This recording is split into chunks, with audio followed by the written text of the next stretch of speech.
తులారాశి రాసుల్లో ఇది కూడా చాలా డేంజరస్ రాశి. ఇంతకుముందు మనం డిస్కస్ చేసినట్టుగా తులారాశి వారికి ఒకే ఒక్క ప్లస్ పాయింట్, ఆర్థికంగా 100కి 1000% అనుకూలంగా ఉంటుంది. మిగిలినటువంటి వాటి అన్నిటిలో డ్యామేజ్ ఉంటుంది.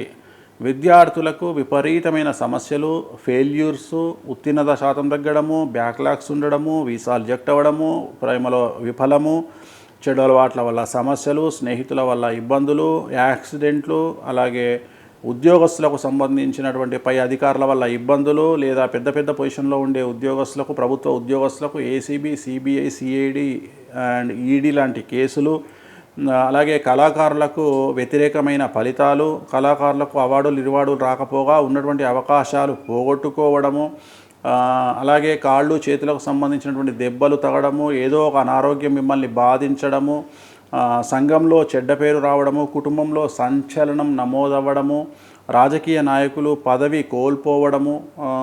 సో ఇన్ని రకాల సమస్యల్ని ఫేస్ చేయబోతూ ఉన్నారు. రైతులకు ఇబ్బంది, రాబడిలో ఇబ్బంది, డబ్బు తగ్గిపోవడము, అప్పులు పెరగడము. సో ఇవన్నీ తులారాశి వారికి విపరీతమైన వ్యతిరేకమైన ఫలితాలు ఉండబోతూ ఉన్నాయి. మరి రెమెడీ ఏమిటి అంటే, తిరునల్లార్ శనీశ్వర ఆలయంలో ప్రత్యేకమైన శని పూజ నిర్వహించుకోవడం ద్వారా సమస్యల నుండి బయటపడతారు.